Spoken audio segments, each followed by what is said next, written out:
నమస్తే ఫ్రెండ్స్, నేను మీ Shravani Harsha. Welcome back to our channel. ఇవాళ మన కథ కుక్క కాటుకు చెప్పు దెబ్బ. కథని చివరి వరకు వినండి, నచ్చితే లైక్ చేయండి. ఈ కథ పైన మీ విలువైన స్పందనని కామెంట్ రూపంలో మాకు తెలియజేయండి. కొత్తవారు ఎవరైనా చూస్తున్నట్లయితే మన ఛానల్ని సబ్స్క్రైబ్ చేసుకోండి. శివరావు గారు, రమాదేవి గారు అప్పుడే సికింద్రాబాద్ స్టేషన్లో రైలు దిగారు. నిన్న రాత్రి రాజమండ్రిలో ట్రైన్ ఎక్కారు. ట్రైన్ సికింద్రాబాద్ చేరుకునేసరికి ఉదయం 7 గంటలయ్యింది. స్టేషన్ నుంచి బయటకొచ్చి ఆటో స్టాండ్ దగ్గర ఆటో డ్రైవర్తో ఇలా మాట్లాడసాగారు. బాబు, మేం మా కొడుకింటికి వెళ్ళాలి. మా కిరణ్ ఎప్పుడో ఫోన్ చేసినప్పుడు అమీర్పేటలో ఉంటున్నట్టు చెప్పాడు. దయచేసి మమ్మల్ని అక్కడ దించుతావా అని అడిగారు. అప్పుడు ఆటో డ్రైవర్, అమీర్పేటలో ఎక్కడికి వెళ్ళాలి అని అడిగాడు. మాకు మా అబ్బాయి ఇంటి అడ్రస్ తెలియదు బాబు. నువ్వు మమ్మల్ని అమీర్పేటలో దించేస్తే మేము అక్కడి నుంచి వెతుక్కుంటాము. సరే అయితే ఎక్కండి, 350 రూపాయలు అవుతుంది అన్నాడు ఆటో డ్రైవర్. నా దగ్గర 100 రూపాయలు మాత్రమే ఉన్నాయి బాబు. మేము మొదటిసారి హైదరాబాద్ వచ్చాము. ప్లీజ్ బాబు, ఈ డబ్బుతో మమ్మల్ని అమీర్పేటలో దించు. మా కొడుకును మేము వెతుక్కుంటాం అన్నారు శివరావు గారు. ఆ మాటలకి ఆటో డ్రైవర్, నేనేమీ ఇక్కడ సమాజ సేవ చేయడానికి నిలబడలేదు. నాకు కుటుంబం ఉంది. నేను తీసుకెళ్లే డబ్బులతోనే నా బిడ్డల కడుపు నిండుతుంది. వెళ్ళండి వెళ్ళండి, భలే బేరం దొరికింది పొద్దున్నే అన్నాడు ఆటో డ్రైవర్. రమాదేవి గారు ఆటో డ్రైవర్ ముందు 2 చేతులు జోడించి, బాబు, ఊర్లో ఎక్కడా అప్పు దొరకలేదు. నా చెవి కమ్మలు తాకట్టు పెట్టి 500 అప్పు తీసుకున్నాం. 400 మేము ఇక్కడికి రావడానికి ఖర్చు అయిపోయాయి. ఇంకా 100 రూపాయలు మాత్రమే ఉన్నాయి. ప్లీజ్ బాబు, ముసలివాళ్ళం, దయచేసి మాకు సహాయం చెయ్యి అని వేడుకున్నారు. కానీ ఆటో డ్రైవరు, ఇలా నేను కనిపించిన వాళ్ళందరికీ సహాయం చేసుకుంటూ పోతే నా కుటుంబం అంతా రోడ్డును పడాల్సి వస్తుంది అని చెప్పి వేరే గిరాకీ రావటంతో వాళ్ళని ఎక్కించుకొని శివరావు గారిని, రమాదేవి గారిని అక్కడే వదిలేసి వెళ్ళిపోయాడు. అప్పుడు రమాదేవి గారు భర్తతో ఇలా అన్నారు, ఒకసారి మీరు కిరణ్కి ఫోన్ చేయండి. ఒకవేళ ఇప్పుడు లైన్ కలవచ్చు, ఒకసారి ట్రై చేయండి అన్నారు. వెంటనే శివరావు గారు, ఇప్పటికి ఎన్నిసార్లు చేశాను, ఇప్పటి వరకు కలవనే లేదు. ఇప్పుడు ఇంకేం కలుస్తుంది, అయినా ఒకసారి ట్రై చేస్తాను అంటూ తన జేబులోంచి చిన్న మొబైల్ ఫోన్ తీసి కిరణ్ నెంబర్ డయల్ చేశారు. మీరు డయల్ చేసిన నెంబర్ ప్రస్తుతం లేదు అని చెప్తుంది. మనం తొందరపడ్డామేమో రమా. ఇప్పుడు ఎవ్వరూ తెలియని ఈ ఊర్లో మన కొడుకుని ఎలా వెతుకుతాం? మనకు సహాయం చేయడానికి ఎవ్వరూ ముందుకు రావడం లేదు. అసలు మనం ఎక్కడ ఉందాం? సమయం గడిచే కొద్దీ నాకు భయంగా ఉంది. సాయంత్రం అయితే, చీకటి పడితే మన పరిస్థితి ఏమిటి అంటూ శివరావు గారు ఆందోళన చెందసాగారు. మనం ఇంకొంచెం డబ్బు ఎవరి దగ్గరైనా అప్పుగా తీసుకురావాల్సింది అన్నారు. అప్పుడు రమాదేవి గారు కన్నీళ్లతో, ఏం మాట్లాడుతున్నారు వీరు? ఊళ్ళో మనం తీసుకున్న అప్పులు కట్టలేకపోయామనే కదా ఎవ్వరూ మనకు అప్పు ఇవ్వలేదు. నా చెవిదిద్దులు తాకట్టు పెట్టుకొని ఈ 500 ఇచ్చారు ఆ సేట్జీ. ఇప్పుడు మన దగ్గర 100 రూపాయలు మాత్రమే ఉంది. ఏం చేయాలో అర్థం కావడం లేదు అన్నారు. అప్పుడు వెంటనే శివరావు గారు చాలా నిస్సహాయంగా, ఏం చేద్దాం? దగ్గరలో ఏదైనా గుడి కనిపిస్తుందేమో, ప్రస్తుతానికైతే అక్కడికి వెళదాం. రాత్రంతా ప్రయాణం చేసి చాలా అలసిపోయాను. ఇంత పెద్ద సిటీలో ఫోన్ నెంబర్ కానీ అడ్రస్ కానీ లేకుండా మన కొడుకును వెతకాలంటే చాలా కష్టం. మన దగ్గర కిరణ్ ఫోటో తప్ప ఇంకేమీ లేవు. ముందు ఏదైనా గుడి కానీ పార్క్ కానీ కనిపిస్తుందేమో చూద్దాం.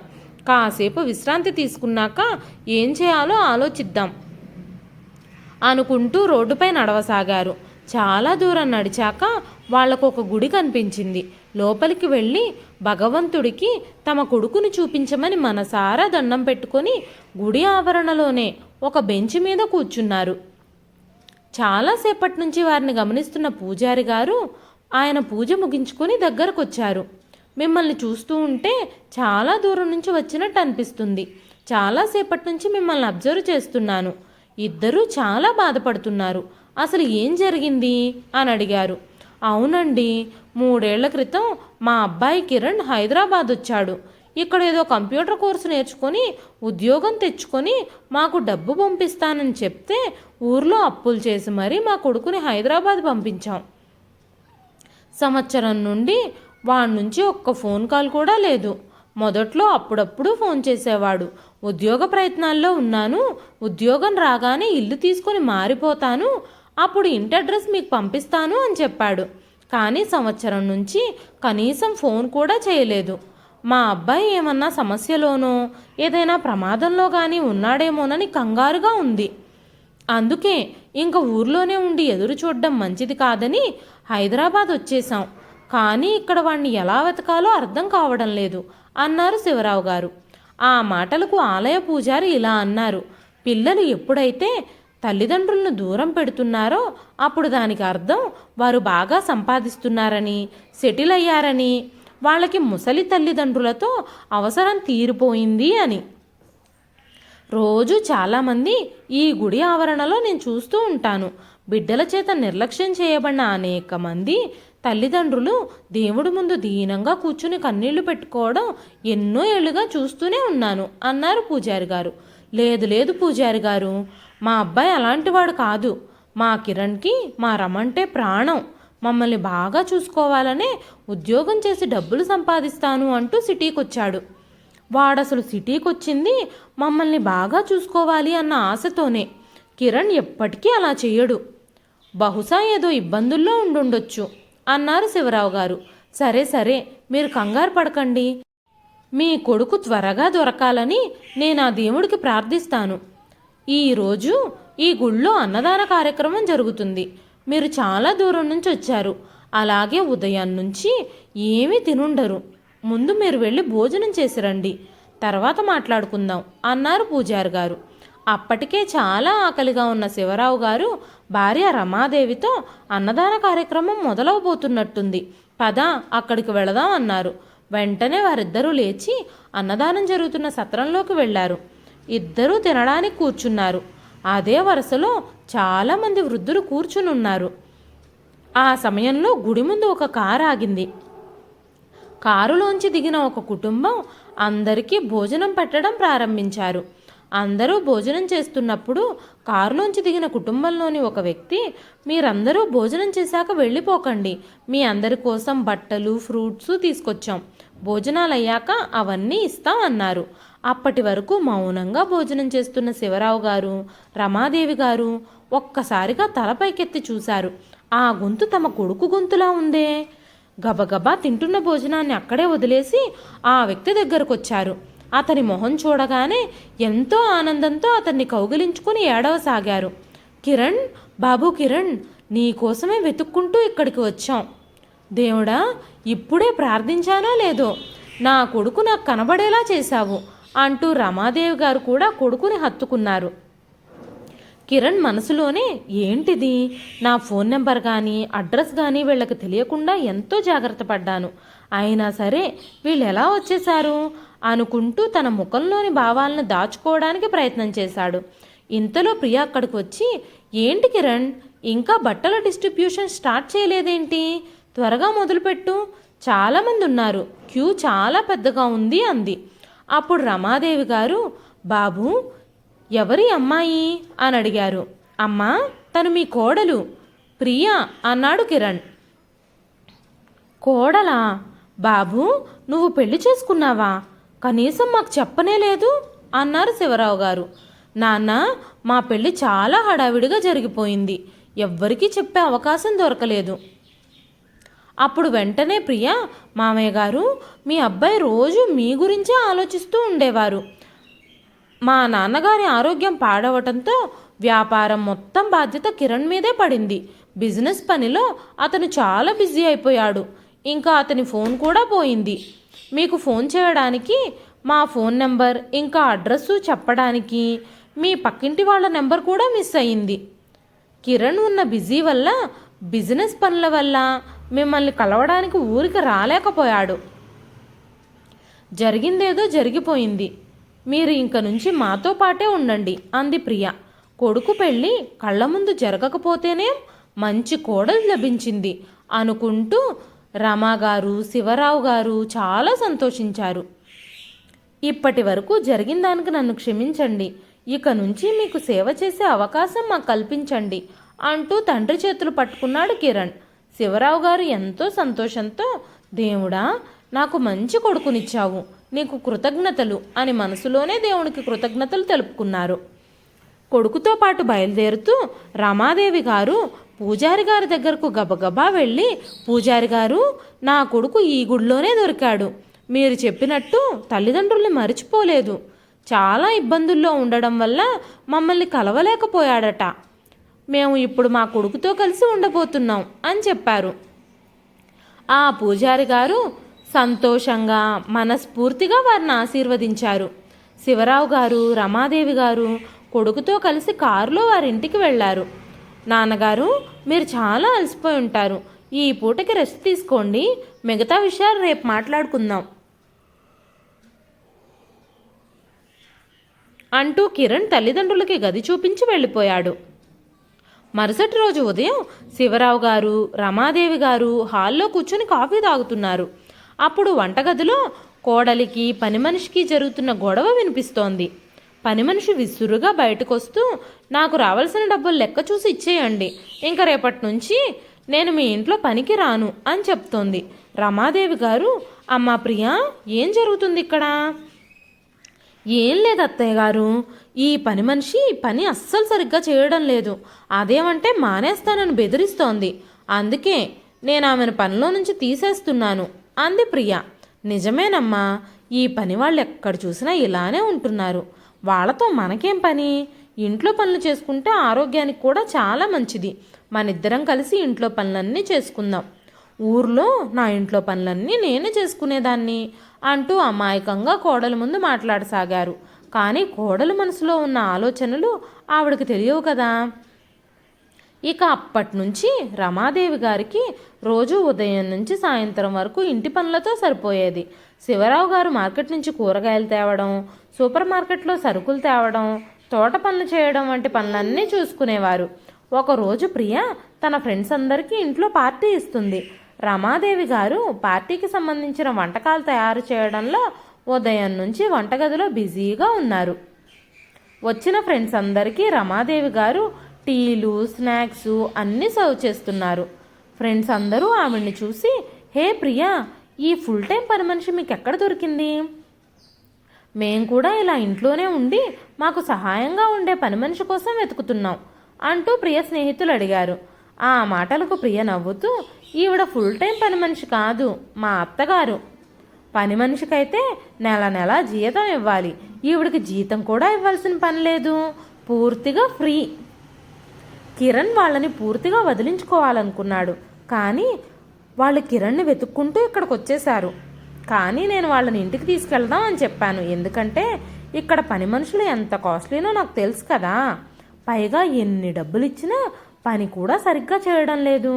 నా చిన్న బాబుని చూసుకోవడానికి పని వాళ్ళకంటే సొంత వాళ్ళైతే మంచిది అనిపించింది, అందుకే వాళ్ళని ఇంటికి తీసుకొచ్చాను అంది ప్రియ. అప్పుడు ప్రియ స్నేహితులు, మనకు కూడా ఇలాంటి పల్లెటూరు అత్తగారు ఉంటే ఎంత బాగుంటుంది అంటూ ఫ్రెండ్స్ అందరూ రమాదేవి గారిని చూసి నవ్వడం మొదలుపెట్టారు. ఆ మాటలకి రమాదేవి గారి కళ్ళల్లో నీళ్లు తిరిగాయి. ఆమె మౌనంగా కన్నీళ్లతో వంటగదిలోకి వెళ్ళిపోయింది. తరువాత ఆమె టిఫిన్ ప్లేట్స్ అన్నీ ట్రేలో పెట్టుకొని తీసుకువస్తూ ఉండగా పొరపాటున ఆ ట్రే జారి ప్రియ మీద పడుతుంది. ప్రియ వెంటనే కోపంతో అత్తగారిని చెంప మీద కొడుతుంది. చిచ్చి, ఈ పల్లెటూరు వాళ్ళతో ఇదే గోల, కొంచెం కూడా చూసుకోరు. మీరిక్కడ పద్ధతులన్నీ నేర్చుకుంటారనుకున్నాను, ఇంత బుద్ధి లేకుండా పనులు చేస్తారనుకోలేదు అంది ప్రియ. ఆ మాటలకు రమాదేవి గారికి కళ్ళల్లోంచి నీళ్లొచ్చాయి. ప్రియా, నువ్వు అందరి ముందు ఎందుకు ఇలా మాట్లాడుతున్నావు? నేను కావాలని చేయలేదు, పొరపాటున నా చెయ్యి జారింది అంటూ ఏడుస్తూ అక్కడి నుంచి వెళ్ళిపోయారు. ఆ సమయంలో శివరావు గారు కానీ కిరణ్ కానీ ఇంట్లో లేరు. కాసేపటి తర్వాత బయటకు వెళ్ళిన శివరావు గారు, కిరణ్ ఇంటికి తిరిగొచ్చారు. అప్పుడు ప్రియ కిరణ్తో, కిరణ్, నువ్వు నాతో ఏం చెప్పావు? మా అమ్మా నాన్నల్ని జాగ్రత్తగా చూసుకో, వారు నీకు ఇంట్లో అన్ని పనులు చేసి పెడతారు అని చెప్పావా లేదా?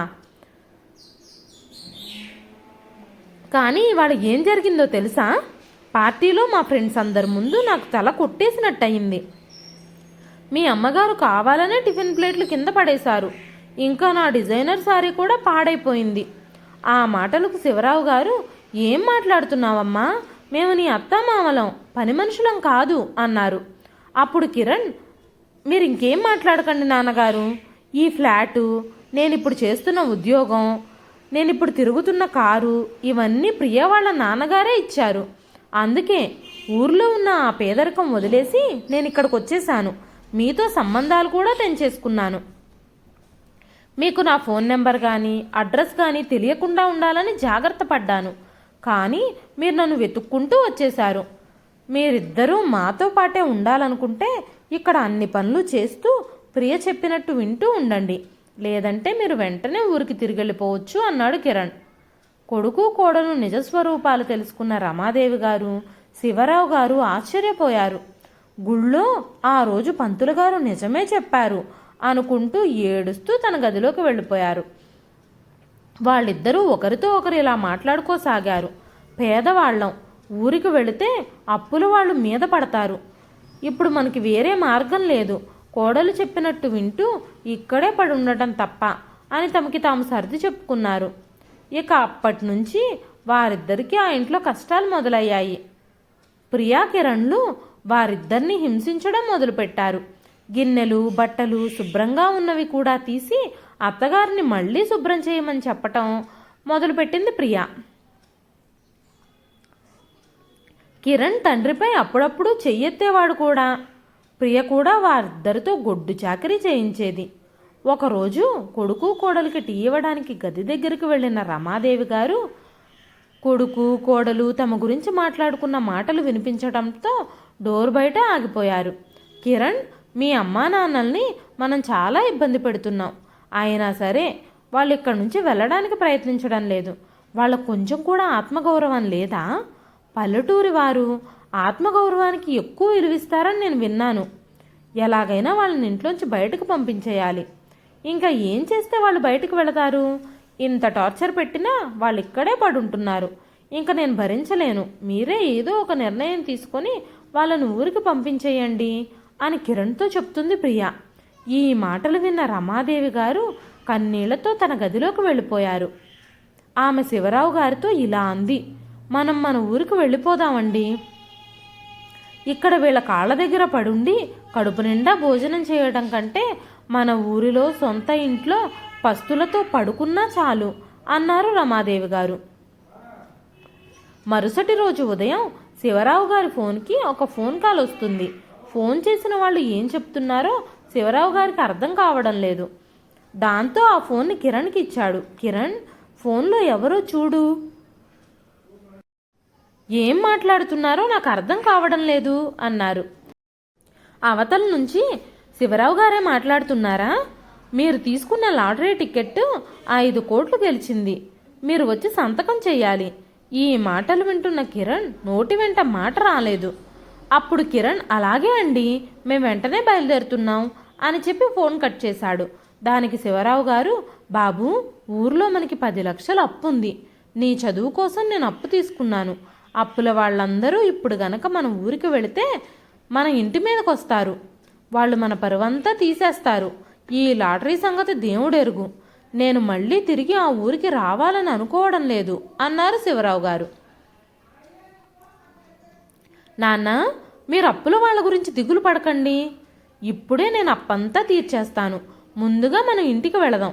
అప్పుల వాళ్ళందరికీ ఫోన్ చేసి వాళ్ళని వెంటనే మన ఇంటికి రమ్మని చెప్పు. నేను అమౌంట్ అంతా సెటిల్ చేసేస్తాను అని చెప్పి కిరణ్ 10 లక్షల డబ్బులు తీసుకొని సొంత ఇంటికి వెళతాడు. తండ్రి చేసిన అప్పులన్నింటినీ తీర్చేసి ఆ లాటరీ టికెట్ యజమాని ఫోన్లో చెప్పిన అడ్రస్కి చేరుకుంటారు. తండ్రితో అక్కడ సంతకం చేయించి లాటరీ టికెట్ వారికి కిరణ్ ఒక అకౌంట్ నెంబర్ ఇస్తాడు. ఆ అకౌంట్కి ఆ మనీ మొత్తం ట్రాన్స్ఫర్ చేయమని చెప్తాడు.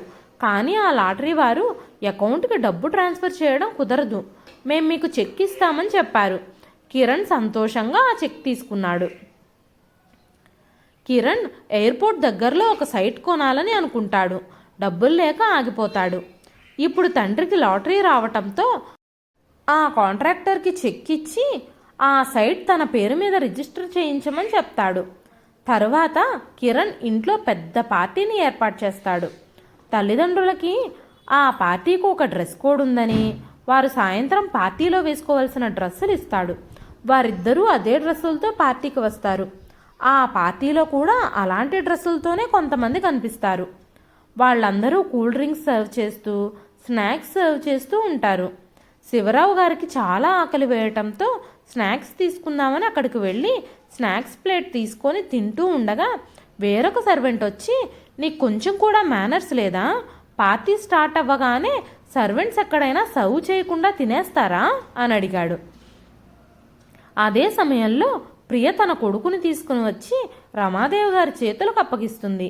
రమాదేవి గారు మనవణ్ణి ఒళ్ళో కూర్చోబెట్టుకుని ఆడిస్తూ ఉంటారు. పార్టీకి వచ్చిన వాళ్ళందరూ, మీరు ఈ బాబుకు కేర్ టేకరా? చాలా బాగా ఆడిస్తున్నారు అని అడుగుతారు. ఆవిడకి ఏమీ అర్థం కాక అయోమయంగా చూస్తూ ఉంటుంది. విషయమంతా అర్థం చేసుకున్న శివరావు గారు కొడుకుని అక్కడికక్కడే నిలదీస్తారు. మేము నీకు సర్వెంట్స్లా కనిపిస్తున్నామా? మేము నీ తల్లిదండ్రులం. మాకు ఇంత అవమానం జరుగుతుంది, అయినా నువ్వు సంతోషంగా పార్టీని ఎంజాయ్ చేస్తున్నావు అని కిరణ్తో అన్నారు. ఆ మాటలకు కిరణ్, ఇవన్నీ భరించాలనుకుంటేనే మాతో ఉండండి, లేదంటే ఇప్పుడే ఇంట్లోంచి వెళ్ళిపోండి అన్నాడు. ప్రియ వెంటనే వచ్చి, చిన్నపిల్లల్ని ఎవరో బయట తెలియని వారి చేతికి అప్పగించి భయపడుతూ కూర్చునే కంటే మీరైతే సొంత మనుషులు కదా, జాగ్రత్తగా చూసుకుంటారని మిమ్మల్ని ఇంట్లో ఉండనిస్తున్నాం అంది ప్రియ.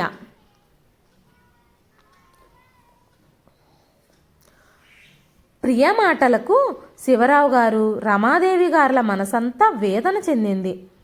వెంటనే తమ గదిలోకి వెళ్ళి తమ బ్యాగులు సర్దుకొని భారమైన హృదయాలతో బయటకొచ్చారు.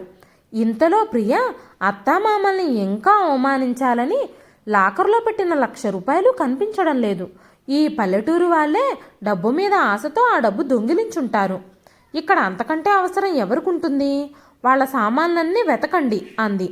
ఆ పార్టీలో ఉన్న వాళ్ళందరూ శివరావు గారిని, రమాదేవి గారిని దొంగల్లా చూస్తున్నారు. వెంటనే కిరణ్ తల్లిదండ్రుల దగ్గరకు వచ్చి, నాన్న, మీరు కనుక ఆ డబ్బు తీసుంటే మర్యాదగా ఇచ్చేయండి, లేదంటే నేను పోలీసుల్ని పిలుస్తాను అన్నాడు.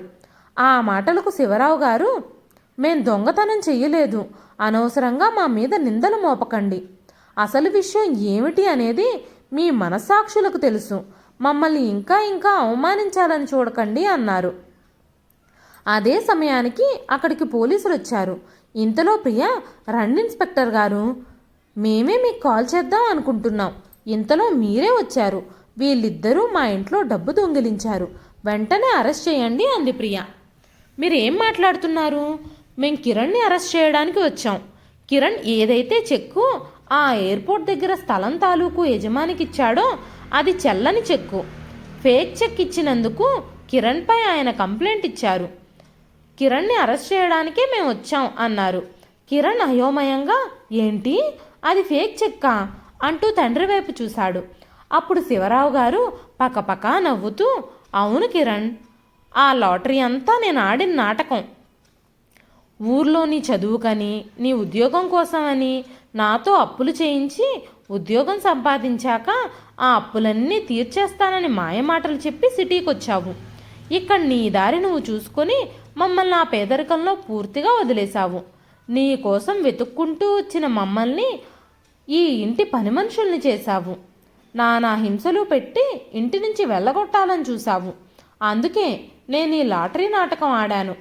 నీ కోసం చేసిన అప్పులన్నింటినీ నువ్వే స్వయంగా తీర్చేలా చేశాను.